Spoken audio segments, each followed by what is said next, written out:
अगले लेसन में महात्मा गांधी कहते हैं, our greatness lies not so much in being able to remake our selves.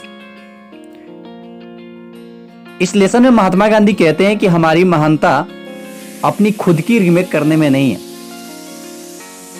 अपनी महानता खुद की रीमेक करने में नहीं है, परंतु महानता तो तब है जब कोई आपके बारे में आपकी महानता का रीमेक करे।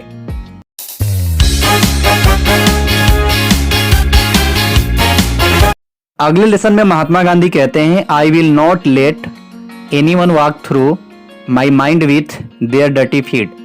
अर्थात इस लेसन में महात्मा गांधी कहते हैं कि किसी इंसान की गंदी सोच को मैं अपने दिमाग के अंदर प्रवेश नहीं करने दूंगा, क्योंकि हमारा दिमाग ही इस दुनिया में परिवर्तन को ला सकता है और हमारा दिमाग ही हमें उस जगह तक पहुंचा सकता है जिस जगह तक हम तय करते हैं।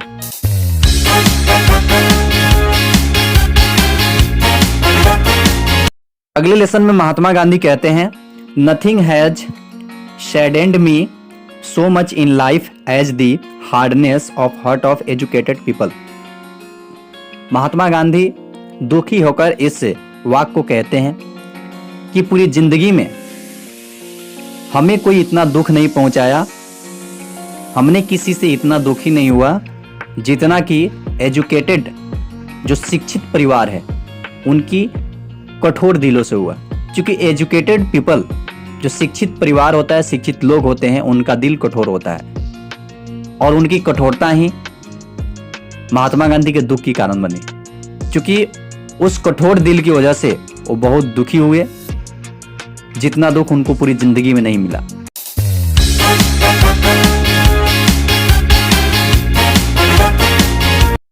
अगले लेसन में महात्मा गांधी कहते हैं, there is more to life than simply increasing its speed. इस लेसन में महात्मा गांधी कहते हैं, वहां जीवन की गति बढ़ाने की तुलना में अधिक है। अर्थात जीवन की जो गति है उसको बढ़ाना बहुत ही इंपॉर्टेंट है।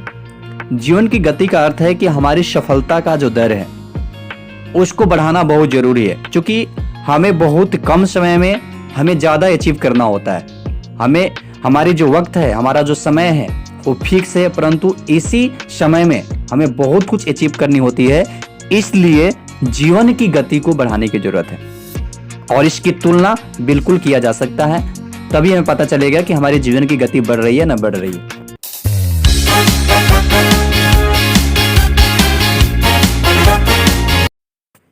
Happiness is when what you think, what you say and what you do are in harmony.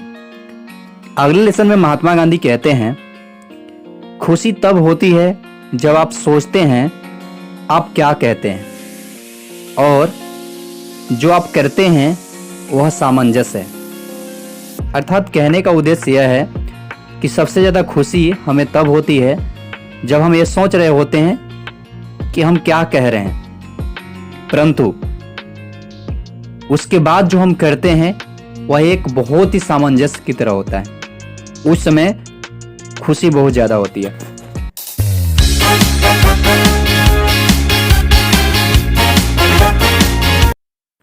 अगले लेसन में महात्मा गांधी कहते हैं, strength does not come from winning when you go through hardships and decide not to surrender, that is strength. अर्थात महात्मा गांधी कहते हैं कि ताकत जीतने से नहीं आती, जब आप कठिनाइयों से गुजरते हैं और आत्मसमर्पण नहीं करने का निर्णय लेते हैं तो वह ताकत होती है।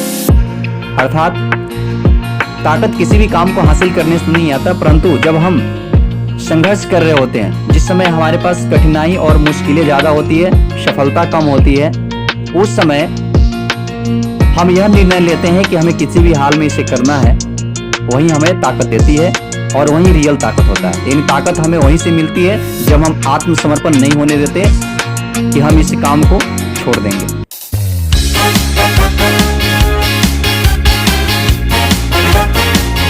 अगले लेसन में महात्मा गांधी कहते हैं, it's easy to stand with the crowd, it takes courage to stand alone.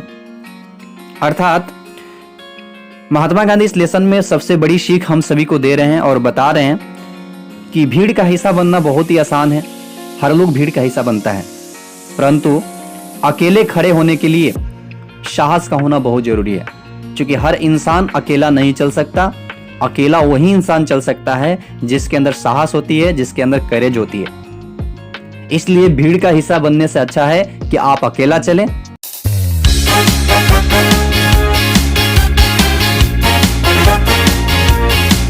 अगले लेसन में महात्मा गांधी कहते हैं we will become who we are meant to become. अर्थात हम वही बनेंगे जो हम बनने वाले हैं। यह कंसेप्ट बिल्कुल क्लियर होनी चाहिए और यह विचार हमारे दिलो जहन में जरूर होनी चाहिए कि हम वही बनेंगे जो हम बनने वाले हैं। अर्थात हम वही करेंगे जो हम करने वाले हैं, हम वही बनेंगे जो हम बनने वाले हैं। ये आपकी जिंदगी की हेडलाइंस होनी चाहिए। वीडियो अच्छा लगे तो लाइक करें, शेयर करें, कमेंट करें और चैनल को सब्सक्राइब करना नहीं भूलें। तब तक के लिए थैंक यू सो मच। मिलते हैं अगले एपिसोड में।